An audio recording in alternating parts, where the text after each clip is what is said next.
Good morning class 11th। सो अभी तक हम अपने थर्मोडायनेमिक सीरीज पर काम कर रहे हैं। सो थर्मोडायनेमिक सीरीज के अंदर हम एक बेसिक क्लास कर चुके हैं थर्मोडायनेमिक्स की, ठीक है, जिसमें मैंने आपको डिफरेंट प्रोसेसेस बताए थे, कुछ टर्मिनोलॉजीज बताए थे जो आपके थर्मोडायनेमिक्स में काम आने वाली हैं, ठीक है। सो अब नेक्स्ट थोड़ा सा पुट फॉरवर्ड करते हैं इसका थोड़ा न्यूमेरिकल कंटेंट की तरफ, कि जहाँ हमें थोड़ा फॉर्मूला एक्सप्रेशन ये सारी चीजें मिलेंगी, तो वहां पर थोड़ा सा बढ़ते हैं। सो अभी हमारे पास क्या है, सबसे पहले दो टर्म्स हमें यहाँ पे समझनी पड़ेंगी, एक है वर्क और एक है हीट।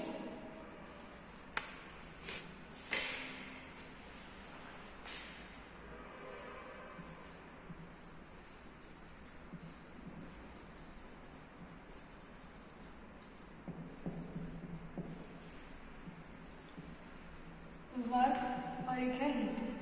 देखो, जब भी कोई टेम्परेचर डिफरेंस होगा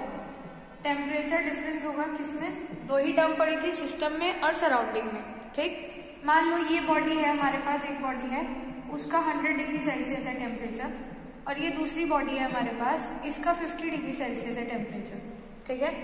तो अगर जब भी कोई टेम्परेचर डिफरेंस होगा तो उस केस में क्या होगा, जरूर हीट का ट्रांसफर होगा, ठीक है। हमें पता है हीट कहाँ से कहाँ जाएगी, हाई टेम्परेचर वाली बॉडी से लोअर टेम्परेचर वाली बॉडी तक जाएगी, ठीक है।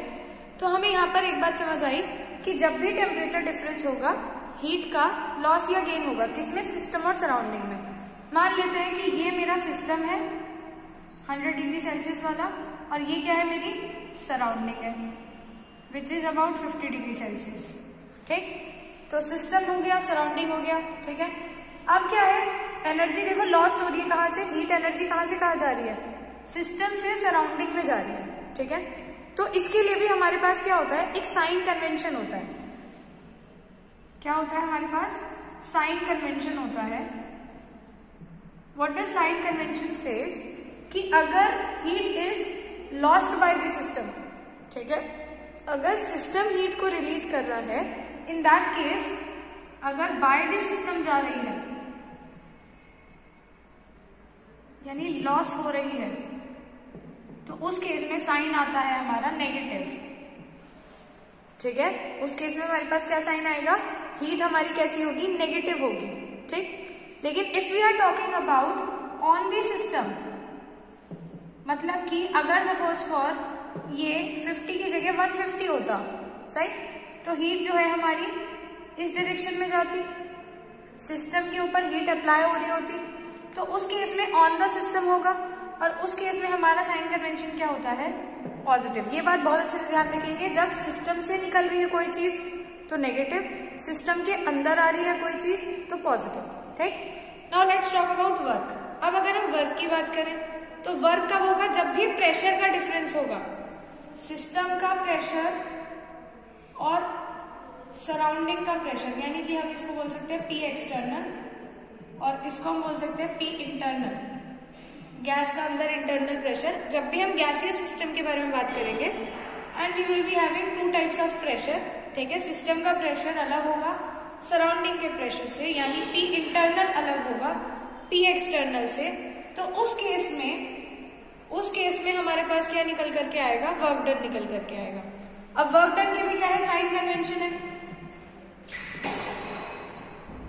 वर्क डन का भी साइन कन्वेंशन है। क्या है साइन कन्वेंशन वर्क डन का, कि if work is done by the system,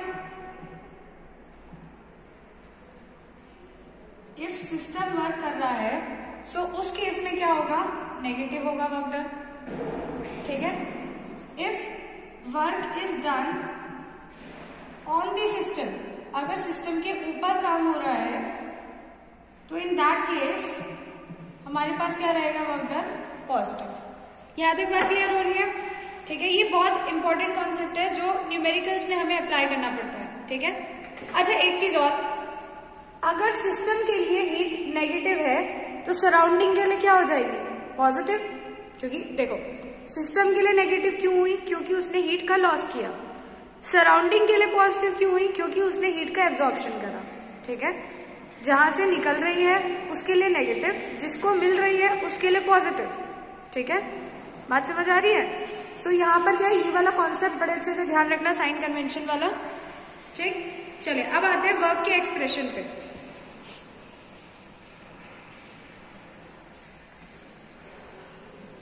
now let's come to expression of work.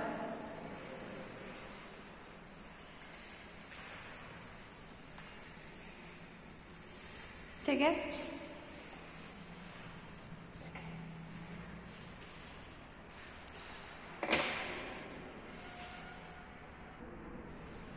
Yes, so now let's come on expression of work. तो हम यहाँ पर ड्राइव करेंगे वर्क का एक्सप्रेशन। चलिए बात करते हैं किसकी, प्रेशर वॉल्यूम वर्क की। प्रेशर वॉल्यूम वर्क, ठीक है। अब ऐसे समझो कि हमारे पास एक सिलेंडर है, we are having a cylinder, ठीक है।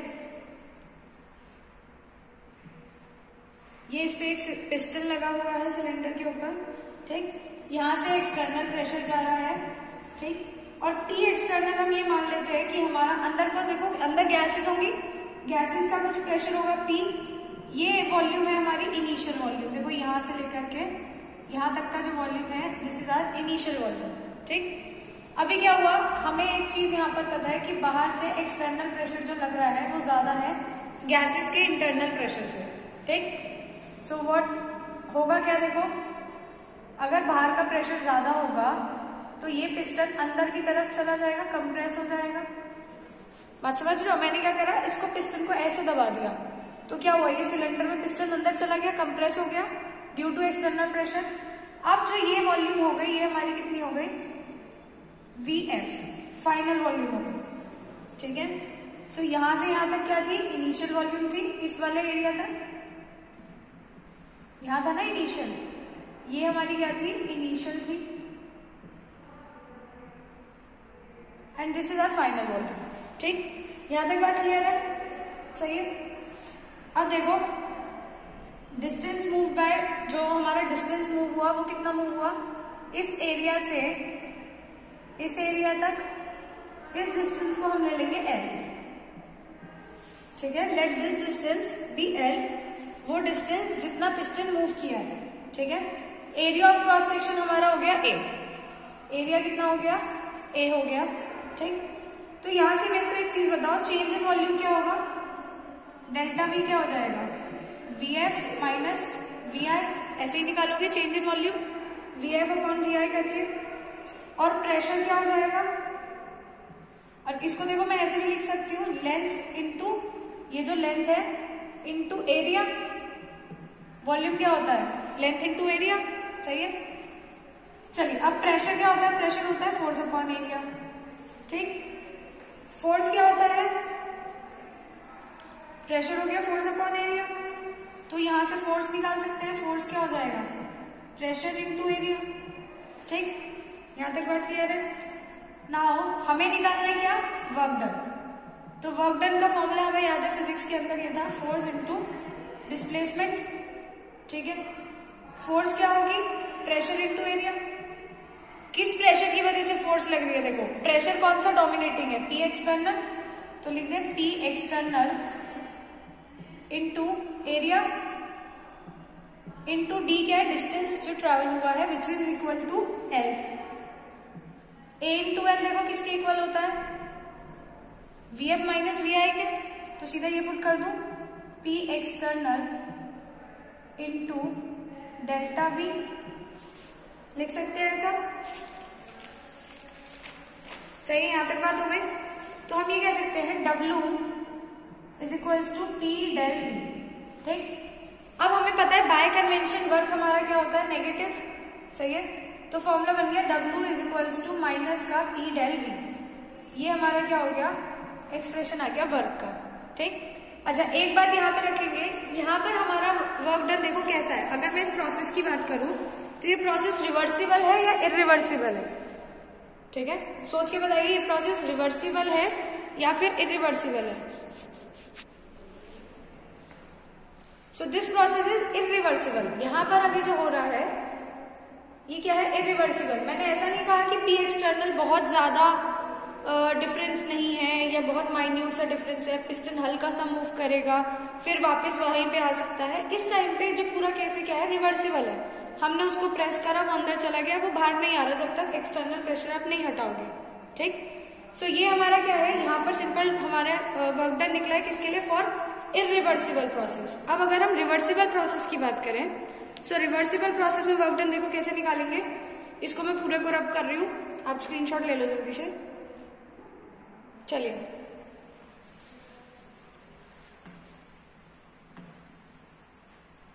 अब रिवर्सिबल प्रोसेस की जब हम बात करेंगे, देखो इसी एक्सप्रेशन से हम रिवर्सिबल भी निकाल देंगे।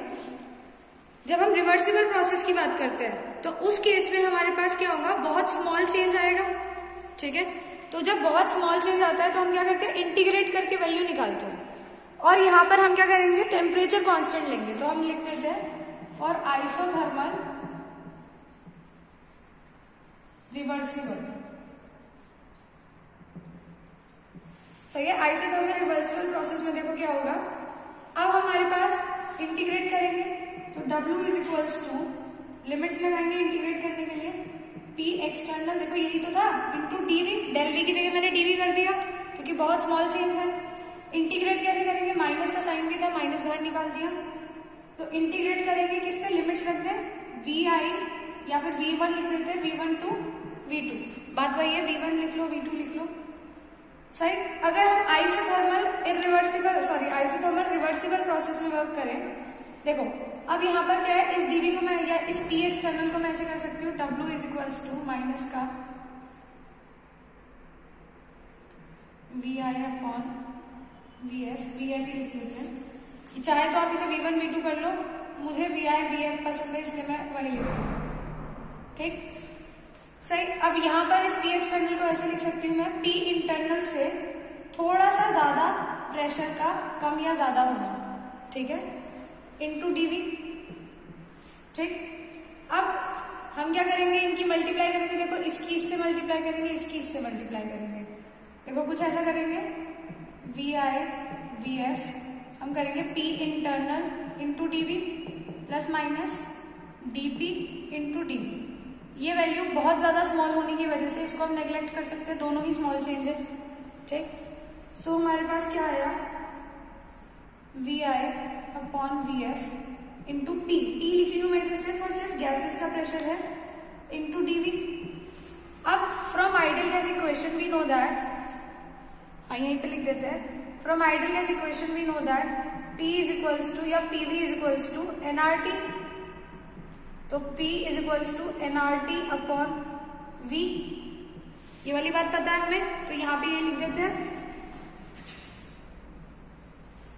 यहाँ विजिबल है। ठीक है, चलो देखो, तो हम क्या कर देंगे, इसे हम ऐसा लिख दें, W reversible is equals to, minus का साइन है ही हमारे पास, इंटीग्रल इक्वेशन है VI अपॉन VF, P की जगह हम क्या मेंशन कर रहे हैं, nRT upon V into dV।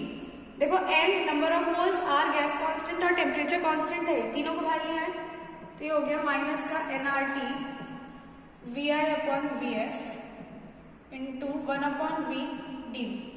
1 upon V का देखो इंटीग्रल क्या होता है, 1 अपॉन x का होता है log x, तो 1 अपॉन V का क्या हो जाएगा, log V इंटीग्रल ऑफ, सही है, तो यहाँ पर ये क्या हो जाएगा, माइनस का nRT क्या हुआ, ln V, लिमिट्स क्या है, फ्रॉम VF टू VI।